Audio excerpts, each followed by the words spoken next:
నమస్తే, నేను మీ జర్నలిస్ట్ రాజశేఖర్. ఇకపోతే వార్తల్లోకి వెళ్తే మన కేసీ వేణుగోపాల్ ఢిల్లీలో సమావేశం ఏర్పాటు చేసిండు. ఎందుకు ఏర్పాటు చేసినాడు? మంత్రులతోని సీఎంతోని భేటీ నిర్వహించిండు. మొత్తానికి తెలంగాణ రాష్ట్రంలో రేవంత్ రెడ్డి పాలన మీద ప్రజల్లో వ్యతిరేకత పెరిగిపోతుంది. రోజు రోజుకు ఆదరణ పెరిగిపోవాలన్నా వ్యతిరేకత పెరిగిపోతుంది. మరి వ్యతిరేకత ఎందుకు పెరిగిపోతుంది? మంత్రుల్లో కూడా కొంతమంది చక్కగా పనిచేయట్లేదంట. ఎమ్మెల్యేలు కూడా చక్కగా ప్రజలతోని ఉండట్లేదంట. వాళ్ళ పనేందో వాళ్ళు చేసుకుంటున్నారు. ఒక బిజినెస్ రూపకంగా ఇవాళ ఎమ్మెల్యేలు ప్రవర్తిస్తూ ఉన్నారంట. ఈ విషయాలన్నీ హైకమాండ్ దాకా తెలిసినాయంట. మొత్తానికి హైకమాండ్ ఊరుకుంటుందా? తక్షణమే సమావేశం ఏర్పాటు చేసింది. అటు రేవంత్ రెడ్డితో, ఆ పార్టీలో ఉన్నటువంటి మంత్రులతో, క్యాబినెట్ మంత్రులతో మొత్తానికి సమావేశం ఏర్పాటు చేసి దిశానిర్దేశం చేస్తున్నారు.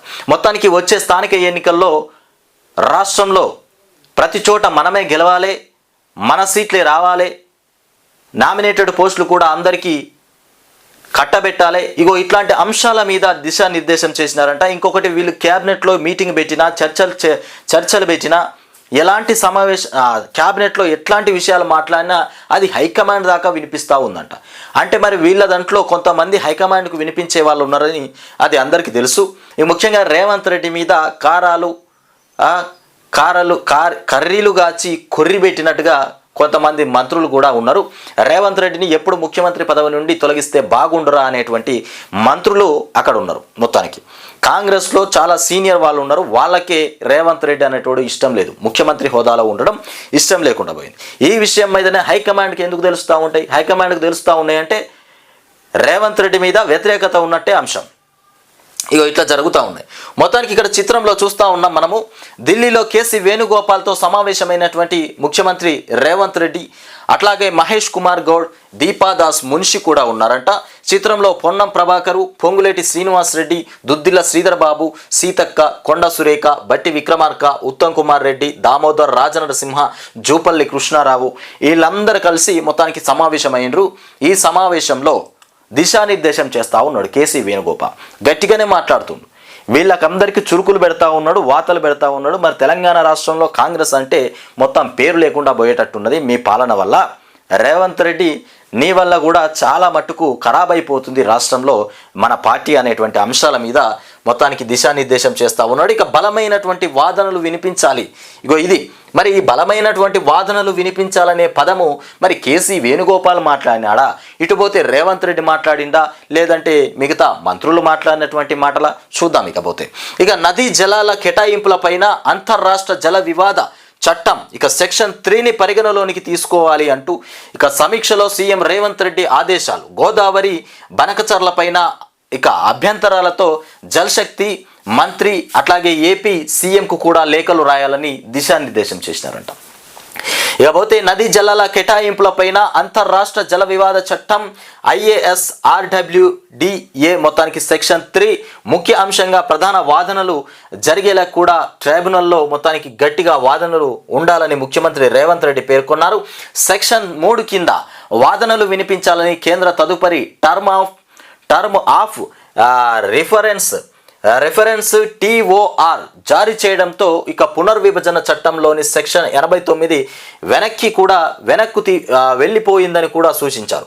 ఆంధ్రప్రదేశ్ పునర్విభజన చట్టంలోని సెక్షన్ 89 ప్రకారం ప్రాజెక్టుల వారీగా కేటాయింపుల అంశాలపైన మొదట ప్రధాన వాదనలు జరగాలని ఆంధ్రప్రదేశ్ కోరుతుండగా అంతర్రాష్ట్ర విధి విధానాల ఇది రేవంత్ రెడ్డికి సంబంధించినటువంటి రాత. ఒక విషయం ఏంటంటే, రాష్ట్రంలో రైతులకు కావాల్సిన పనులు అవసరం లేదా ఆయనకు? ఏమున్నా జనాలు కావాలి అనుకున్నదేమో ఇవ్వట్లేదు, వద్దు అనుకున్న దాని మీద చర్చలు కొనసాగిస్తూ ఉన్నాడు. ఇంకా హైడ్రా వ్యవస్థ ఇప్పుడు తెలంగాణ రాష్ట్రానికి అవసరమైందేనా? హైడ్రాని తీసుకొచ్చి కొన్ని రోజులు దాంతో రాష్ట్రాన్ని మభ్యపెట్టిండు. తర్వాత కేసీఆర్ నిర్మించినటువంటి కాళేశ్వరం ప్రాజెక్టు, మేడిగడ్డ ప్రాజెక్టు, ఇంకా మిగతా ప్రాజెక్టుల సంభాషణలు, మిగతా ప్రాజెక్టుల ప్రస్తావన కూడా కొన్ని రోజులు దాన్ని కొనసాగింపజేసిండు.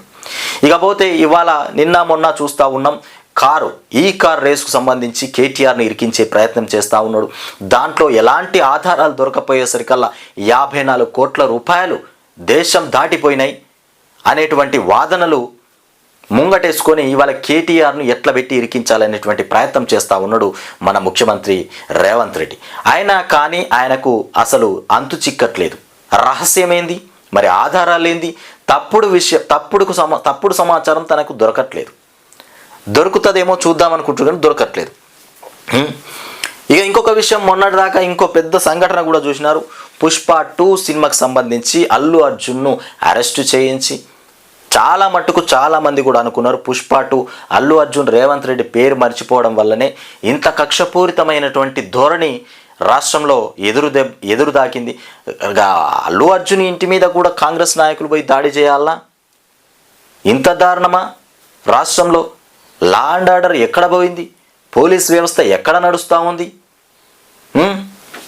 ప్రశ్నిస్తే దాడులు, అడిగితే అరెస్టులు, ఇవి రాష్ట్రంలో జరుగుతున్నటువంటి అంశాలు. ఇకపోతే మంత్రివర్గ విస్తరణ పైన సీఎం ఏఐసీసీలదే నిర్ణయం అంట. సీఎం చెప్తా ఉన్నాడు, సీఎం ఏఐసీసీలదే నిర్ణయం అంట. మొత్తానికి మంత్రివర్గ విస్తరణకు సంబంధించి ఫిబ్రవరిలో రాహుల్ నేతృత్వంలో రాజ్యాంగ రక్షణ సభ కేసీ వేణుగోపాల్తో భేటీ అనంతరం పిసిసి అధ్యక్షుడు మహేష్ కుమార్ గౌడ్ వెల్లడి చేస్తున్నటువంటి అంశాలు. మొత్తానికి మంత్రివర్గ విస్తరణ పైన సీఎం ఏఐసీసీలదే నిర్ణయం అంట. ఇక కొన్ని మంత్రి పదవులు ఇంకా రేవంత్ రెడ్డి దగ్గర మిగిలిపోయినాయి. ఆ శాఖలు మరి ఎవరికి అప్పచెప్తారు, ఎప్పుడు ఇస్తారు? మరి ఈ స్థానిక ఎన్నికలకు ముందు ఇస్తారా, ఎన్నికలు అయిపోయిన తర్వాత ఇస్తారా? మరి ఎవరైనా నీ అమ్మని నీ పార్టీలో ఉండా నాకు ఇలా మంచిగా లేదు అన్నోళ్లకు దొరకబట్టి మరి ఈ పదవిని అప్పచెప్తా చూడాలి. ఇకపోతే మోదీ ఆశీస్సులతోనే ఇందూరుకు పసుపు బోర్డు. మొత్తానికి మోదీ ఆశీస్సులతోనే ఇందూరుకు పసుపు బోర్డు రావడం జరిగింది. నిజామాబాద్లో బడ్జెట్లో నిధుల కేటాయింపు కేంద్ర మంత్రి పీయూష్ గోయల్ ఇక ఢిల్లీ నుంచి వర్చువల్గా ప్రారంభం. ప్రధాని మోదీ ఆశీస్సులతోనే పసుపు బోర్డు ఏర్పాటు సాధ్యమైందని కేంద్ర వాణిజ్య శాఖ మంత్రి పీయూష్ గోయల్ అన్నారు. ఇక కేంద్ర హోంశాఖ సహాయ మంత్రి బండి సంజయ్, నిజామాబాద్ ఎంపీ ధర్మపురి అరవింద్తో మొత్తానికి ప్రారంభోత్సవాలు జరిగినాయి. ఇకపోతే ఉత్పాదన ఎగుమతుల పెంపునకు బోర్డు కృషి అంటూ ఇకపోతే పసుపు బోర్డు ప్రారంభించుకోవడం సంతోషకర విషయం. దేశంలో పసుపు ఉత్పాదన ఎగుమతులు పెరగడానికి బోర్డు కృషి చేస్తుంది. రైతులకు సాగు లాభదాయకం కానుంది. ఇక వినియోగదారులకు కూడా నాణ్యమైన పసుపు అందుబాటులోకి రానుంది. ఈ పసుపు బోర్డు వస్తే ఏంటంటే రైతులకు కూడా బాగుంటుంది. పసుపు బోర్డు ప్రారంభించడం సంతోషకర విషయం. దేశంలో పసుపు ఉత్పాదన ఎగుమతులు కూడా పెరుగుతూ ఉంటాయి. నాణ్యమైనటువంటి పసుపు కూడా అందుతుంది. పసుపు బోర్డు రావడం వల్ల చాలా ఉపయోగాలు ఉన్నాయి. ఉపాధి దొరుకుతుంది, దిగుబడి పెరుగుతుంది, ఎగుమతి రాష్ట్రకు ఆర్థికంగా లాభాలు వస్తాయి. నాణ్యమైనటువంటి పసుపు ఎప్పటి కలనో ఇప్పుడు సాకారం అయిపోయింది. అది మోదీ గారి కృషితోనే ఇవాళ పసుపు బోర్డు రావడం జరిగింది. ఇక ముఖ్యంగా హైకోర్టుకు 4 కొత్త న్యాయమూర్తులంట. మొత్తానికి రేణుకా యారా, అట్లాగే నందికొండ నరసింహారావు, ఈ తిరుమలాదేవి, బిఆర్ మధుసూదన్ రావు, మొత్తానికి ఈ నలుగురు న్యాయమూర్తులు మొత్తానికి హైకోర్టుకు కేటాయించడం జరిగింది. ఇక జిల్లా జడ్జీల పేరును కూడా సిఫారసు చేసిన సుప్రీం కొలీజియం. మొత్తానికి తెలంగాణ హైకోర్టు న్యాయమూర్తులుగా 4 పేర్లను సుప్రీంకోర్టు కొలీజియం కేంద్ర ప్రభుత్వానికి సిఫారసు చేసింది. జిల్లా జడ్జీల కోటాలో city civil court chief judge Renuka Yara, city civil small ఇక కాజెస్ మొత్తానికి court chief judge Nandikonda Narasimha Rao, high court register general ఈ తిరుమలాదేవి, హైకోర్టు రిజిస్టర్ పరిపాలన బిఆర్ మధుసూదన్ రావులను కూడా తెలంగాణ హైకోర్టు న్యాయమూర్తులుగా సుప్రీంకోర్టు కొలీజియం ఈ నెల 11న సిఫారసు చేసినటువంటి అంశం. ఇకపోతే 4 నేపథ్యం ఇది. మొత్తానికి ముఖ్యంగా ఇంకొక విషయం ఏంటంటే అక్కడ సిజేగా జస్టిస్ సంజయ్ పాల్కు తాత్కాలిక బాధ్యతలు కూడా అప్పజెప్పడం జరిగిందంట. ఇక విషాదం నింపినటువంటి పతంగులు, ఇక పతంగుల సంబంధించి మనం ప్రతి సంవత్సరం కూడా చూస్తూనే ఉంటాం. సంక్రాంతి పండుగకు ఏదో ఒక విషాదం వెలుగులోకి వస్తూ ఉంటుంది. పతంగులు ఎగరవేస్తూ బంగ్లాపై నుండి పడడం, లేదంటే కరెంటు వైర్లకు పతంగులు తాకి షాక్ రావడం, ఎన్నో సంఘటనలు మనం చూసినాం. ఇక్కడ కూడా గాలిపటాలు ఎగరవేస్తూ 3 మృతి చెందినారంట. నిర్మల్, యాదాద్రి, రంగారెడ్డి జిల్లాలో ఘటనలు చోటు చేసుకున్నాయి, వేరు ఘటనలు. ఇకపోతే మహాపర్వం, మొత్తానికి మహాకుంభమేళ సందర్భంగా ఉత్తరప్రదేశ్లోని ప్రయాగ్ రాజ్లో పవిత్ర స్నానం ఆచరించేందుకు కూడా త్రివేణి సంగమం వైపు ప్రదర్శనగా వెళ్తున్నటువంటి పంచాయతీ నిరంజని అఖాడాకు చెందినటువంటి నాగసాధువులు మొత్తానికి మహాకుంభమేళకు స్నానాలు చేయడానికి పోతా ఉన్నారు. ఇక్కడ చూస్తున్న వాళ్ళంతా వీళ్ళు నాగసాధువులు. ఇకపోతే ఎఫ్ఐఆర్ను కొట్టేయలేం.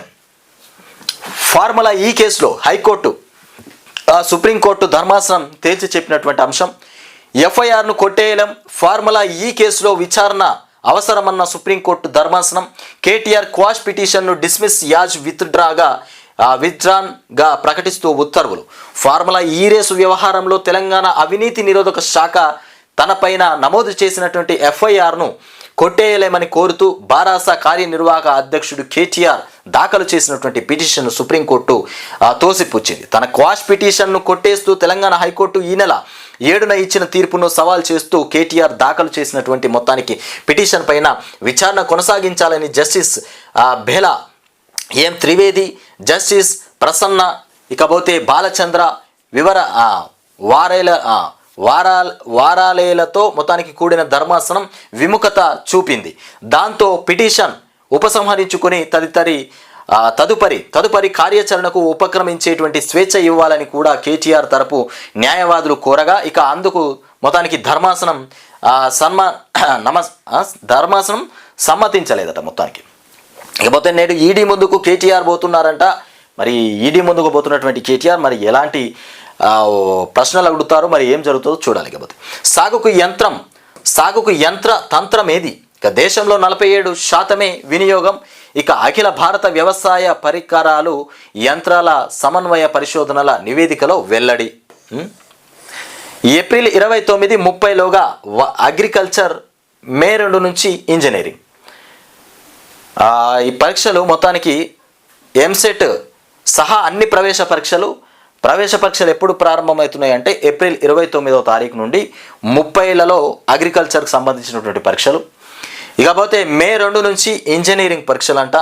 ఇక ఎప్సెట్ సహా అన్ని ప్రవేశ పరీక్షల తేదీల ఖరారు. మే 12 ఈసెట్, జూన్ 1న హెడ్సెట్. ఇక ఆన్లైన్ నీట్ కారణంగా 5 పరీక్షలు కూడా మొత్తానికి జూన్లో జరగబోతున్నాయంట. గాజాలో శాంతి రేఖలు. మొత్తానికి ఇజ్రాయిల్ హామస్ మధ్య కాల్పుల విరమణ ఒప్పందం ఖరారు.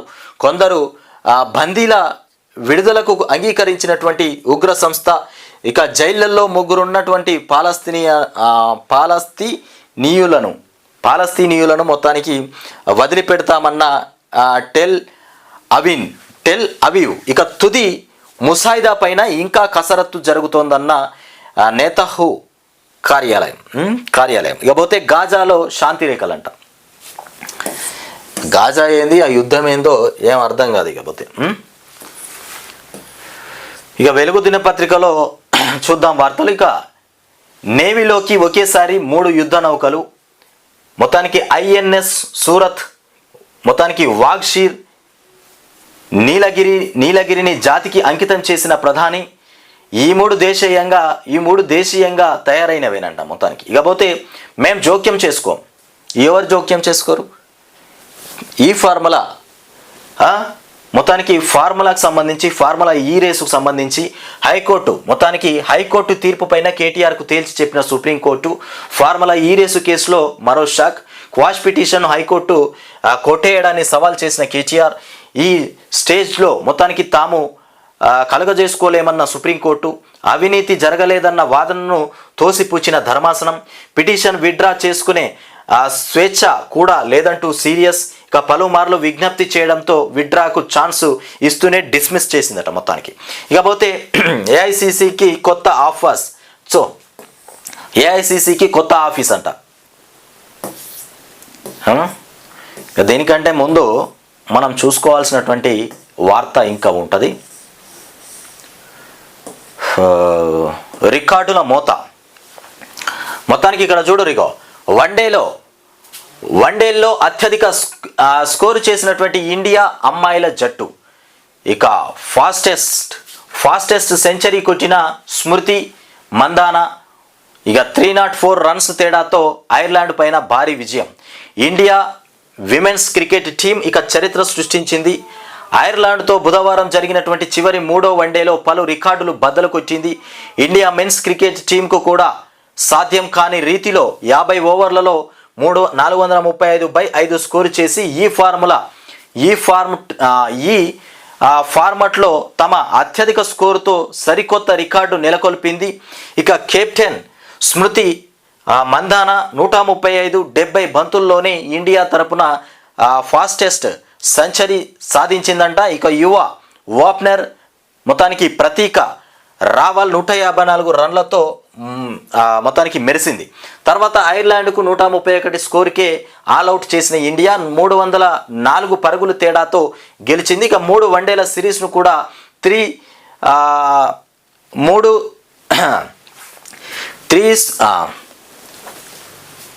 3-0తో ఇక క్లీన్ స్వీప్ చేసిందట. 3-0 అంటే 3 బంతుల్లో ఏం కొట్టలేదు అన్నట్టు స్వింగ్ క్లిప్ చేసినట్టున్నది. అయితే ఇకపోతే భగవత్ వ్యాఖ్యలు దేశద్రోహమే. భగవత్ వ్యాఖ్యలు ఏవైతే ఉన్నాయో అవి దేశద్రోహమేనంట. ప్రజలందరినీ కించపరిచారు రాహుల్. ఇక ఫ్రీడమ్ ఫైటర్స్ను బీఆర్ఎస్ చీఫ్ అవమానించారంట. దేశాన్ని విచ్ఛిన్నం చేసే వారిని అడ్డుకునే శక్తి కాంగ్రెస్కు మాత్రమే ఉన్నదని వ్యాఖ్య. దేశాన్ని విచ్ఛిన్నం చేసేటోళ్ళు ఎవరైనా ఉంటే వాళ్ళని అడ్డుకునేటువంటి శక్తి కాంగ్రెస్ వాళ్ళకే ఉందంట. దేశ చరిత్రకు ఇక్కడి నుంచే ప్రణాళికలు ప్రారంభించిన సోనియా గాంధీ, ఖర్గే. ఇగో మొత్తానికి ఇక్కడ చూడరు, ఇగో ఏఐసిసికి మొత్తానికి కొత్త ఆఫీస్ ఏర్పాటు చేసిరట. దానికి సంబంధించి సోనియా గాంధీ, ఖర్గే ఇందిరా భవన్గా మొత్తానికి నామకరణం. ఇక లైబ్రరీకి మన్మోహన్ పేరు ప్రారంభించిన సోనియా గాంధీ, ఖర్గే. అంతస్తులతో అధునాతన భవనం. ఇక ప్రతి ఫ్లోర్లోనూ గోడలపైన కాంగ్రెస్ 139 ఏళ్ల చరిత్రను కూడా తెలిపేలా ఫోటోలట. నెహ్రూ మొదలుకొని ఖర్గే దాకా పార్టీ ప్రెసిడెంట్లు, ఇక ఎంపీల చిత్రాలు, ఇక లాల్ బహదూర్ శాస్త్రి, సర్దార్ పటేల్, ఇక పివి మన్మోహన్ ఫోటోలు, గాంధీ, అంబేద్కర్ చిత్రాలు కూడా ఏర్పాటు. ఇక ప్రారంభోత్సవానికి Rahul, KC Venugopal, Priyanka, CM Revanth Reddy, PCC chief మొత్తం వీళ్ళందరూ హాజరయ్యారట. కొత్త ఆఫీస్ భవనం గట్టిగానే కట్టిరు. కొత్త భవనం ఢిల్లీలో కాంగ్రెస్ పార్టీ నూతన భవనం ప్రారంభిస్తున్న సోనియా గాంధీ, ఖర్గే, రాహుల్ గాంధీ. నూతన భవనం మంచినే కట్టిరు. పైసలు అడ్డగోలుగా సంపాదిస్తారు, ఇంకేందిగా. దక్షిణ కొరియా అధ్యక్షుడు అరెస్ట్. దక్షిణ కొరియా అధ్యక్షుడు మొత్తానికి యోస్ను మొత్తాన్ని బుధవారం అక్కడి పోలీసులు అరెస్టు చేశారు. ఆ దేశ చరిత్రలో సిట్టింగ్ అధ్యక్షుడిని అరెస్టు చేయడం ఇదే తొలిసారంట. మొత్తానికి సిట్టింగ్ అధ్యక్షుడిని అరెస్టు చేయడం ఇదే తొలిసారి. మన వాటా దక్కాల్సిందే. కృష్ణా బోర్డుకు సంబంధించి నిజామాబాద్లో పసుపు బోర్డు షురు. ఇక 555 టీఎంసీలు ఇవ్వాల్సిందే.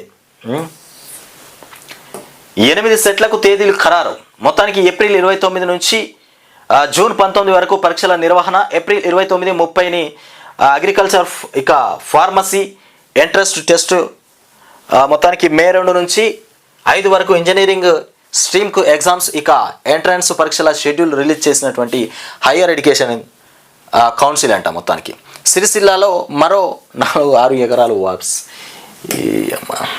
ఇక్కడ చూడరిగో ఒక విషయం ఏంటంటే, వాళ్ళ రాష్ట్రంలో ఫార్ములా ఈ రేసుకు సంబంధించినటువంటి వ్యవహారంలో 8 కోట్ల కోసం ఏకంగా 10 కోట్లు ఖర్చు పెడతా ఉన్నాడు మన ముఖ్యమంత్రి రేవంత్ రెడ్డి. 8 కోట్ల కోసం 10 కోట్ల ఖర్చు అంటే లాయర్లకు ఖర్చు ఇంత పెడతా ఉన్నాడు. ఫార్ములా ఈ కేసుతో ఖర్చుల భారం, గత చెల్లింపులతో ఇక 8 కోట్ల దుర్వినియోగం అయ్యాయన్న సర్కార్. ఇక లాయర్ల ఫీజులకే 10 కోట్లు ఖర్చు. ఇక రోహత్గి సింగిల్ మొత్తానికి సిట్టింగ్కు 50 లక్షలు, సిద్ధార్థ అగర్వాల్కు 5 లక్షలు, హైకోర్టు లాయర్కు ఇప్పటికే 20 లక్షలు. కేసు పూర్తయ్యేసరికి 5 కోట్ల నుంచి 10 కోట్లు దాటే అవకాశం ఉందంట. ఇక సర్కారు తీరుపైన న్యాయ నిపుణుల విమర్శలు. మొత్తానికి ఇక చారాన కోడికి బారాన మసాలా అనే సామెత మనం వినే ఉంటాం. ఇది వాస్తవం. చారాన కోడికి బారాన మసాలా అనేటువంటి సామెత మనం ఎప్పుడో విన్నాం. అట్లనే ఉన్నది ఇది. ఇప్పుడు ఫార్ములా ఈ రేసు వ్యవహారంలో అదే జరుగుతున్నట్టుగా కనిపిస్తోంది. అవినీతి జరిగిందని సర్కారు చెబుతున్న లెక్కలు, దాని విచారణ కోసం పడుతున్నటువంటి ఖర్చు, పెడుతున్నటువంటి ఖర్చు లెక్కలు తీస్తే విస్తుపోయే లెక్కలు బయటపడుతున్నాయి. రాష్ట్ర ప్రభుత్వం ఈ కేసుకు ఇంత ప్రాధాన్యత ఇవ్వడం ఇక వెనుకున్నటువంటి ఉద్దేశం బయటపడుతుంది.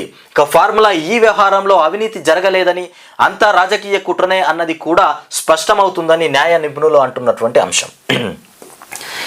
ఈ కేసు ఫార్ములా ఈ రేసుకు సంబంధించి ఎలాంటి దోపిడీ జరగలే, ఎలాంటి అక్రమం జరగలే, అంతా కూడా రాజకీయ కుట్రలో భాగంగానే నడుస్తుంది ఇది.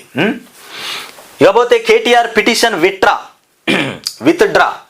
ఇక ఏసీబీ ఎఫ్ఐఆర్ క్వాష్ కోసం సుప్రీంకోర్టులో పిటిషన్ 37వ ఐటమ్గా టేకప్ చేసిన ధర్మాసనం. వాదనలు వినిపించిన ఇరుపక్షాలు. మొత్తానికి ఈ దశలో జోక్యం సరికాదన్న సుప్రీం. పిటిషన్ వెనక్కి తీసుకుంటామని కూడా కోర్టుకు వెల్లడి. ఇకపోతే న్యాయబద్ధంగా ఎదుర్కొంటామని చెప్పినటువంటి కేటీఆర్ పిటిషన్ ఇక డిస్మిస్ కాలేదు, అవసరమైతే అప్పీల్ చేసుకోవచ్చు అంటూ కూడా చెప్పినటువంటి అడ్వకేట్. మొత్తానికి కేటీఆర్ పిటిషన్ విత్డ్రా అంటూ ఇక ఏసీబీ ఎఫ్ఐఆర్ క్వాష్ కోసం సుప్రీంకోర్టులో పిటిషన్ వేసినటువంటి అంశం. క్వాష్ పిటిషన్ సుప్రీంకోర్టులో వేసిండు. హైకోర్టులో వాళ్ళు కొట్టేస్తే సుప్రీంకోర్టులో వేయడం జరిగింది. నేడు ఈడీ విచారణ హాజరు కానున్నటువంటి కేటీఆర్ 10:30కు ఈడీ ఆఫీస్కు పోతారంట. సుప్రీంకోర్టులో చంద్రబాబుకు ఊరట. బెయిల్ రద్దు పిటిషన్ కొట్టివేత 47వ ఐటంగా ఇక టేకప్ చేసినటువంటి జస్టిస్ బేలా త్రివేది ఇక సంపన్న వర్లే ధర్మాసనం. మొత్తానికి ఇక్కడ విషయం ఏంటంటే సుప్రీంకోర్టులో చంద్రబాబుకు కూడా ఊరట లభించింది. ఇకపోతే రేవంత్ రెడ్డి చీఫ్ మినిస్టర్ కాదు, చుమ్మా minister. Revanth Reddy chief minister కాదు, చుమ్మా మినిస్టర్ అంట. బ్లాక్మెయిల్, ఇక చీటర్, బ్రోకర్, ఓటుకు నోటు దొంగ, జగిత్యాల ఎమ్మెల్యే పైసలకు అమ్ముడు పోయిండు. ఎమ్మెల్యే సంజయ్ నా మీద దాడి చేసిండు. మంత్రి శ్రీధర్ బాబు ఇక బెదిరించారు. పై ఆదేశాలతో ఇక పోలీసులు రౌడీల్లా ప్రవర్తించారు. దాడులు చేస్తే ప్రతి దాడులు ఇక తప్పవు అంటూ కౌశిక్ రెడ్డి చెప్తున్నటువంటి అంశం. ఆత్మీయ భరోసాకు కొర్రీలు పెట్టొద్దు, సర్కార్ కండిషన్లతో అన్యాయం.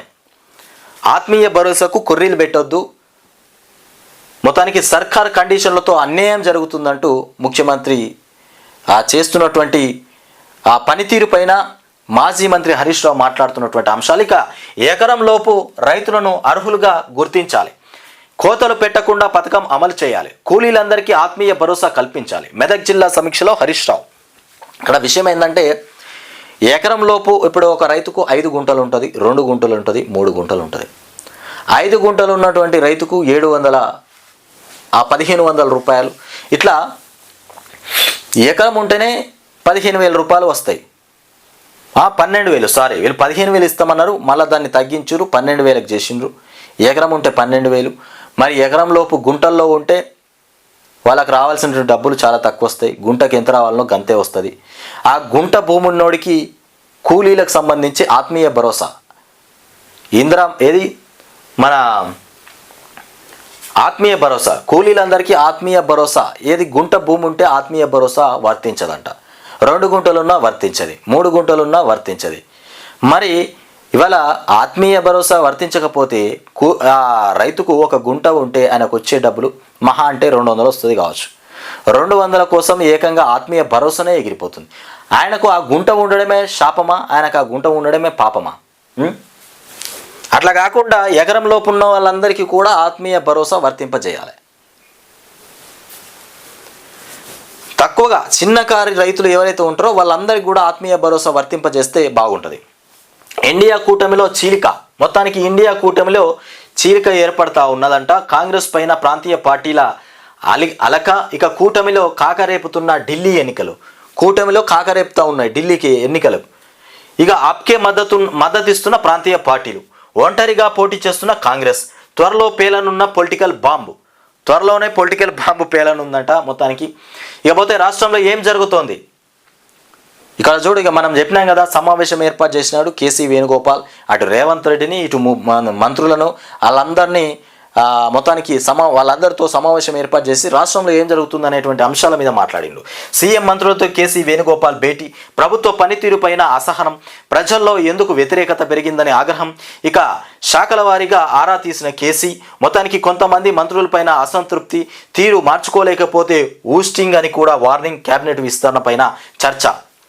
ఎవరైనా పనితీరు మార్చుకోకపోతే పదవులు ఊస్టింగ్ చేస్తామని కూడా చెప్పినటువంటి అంశం. మరి ఊస్టింగ్ చేస్తామని చెప్పిన తర్వాత అయినా వాళ్ళ పనితీరు మార్చుకోకపోతే ఇక నిజంగానే ఊస్టింగ్ చేయాలి. చేస్తే కానీ అర్థం కాదు వీళ్ళకు. మార్చిలోగా పూర్తి చేయాలి. ఇక చేస్తా ఇక్కడ చూడరిగో, మనం చాలా రోజులే సాక్షిలో వచ్చినటువంటి వార్తలు చూసుకోలే. మొత్తానికి కేజ్రీవాల్ పైన ఈడీ విచారణకు ఓకేనంట. ఇక భారత్కు మెటా క్షమాపణలు. దక్షిణ కొరియా అధ్యక్షుడు అరెస్ట్ అయిపోయినాడు. ఇక గాజాలో కాల్పుల విరమణ.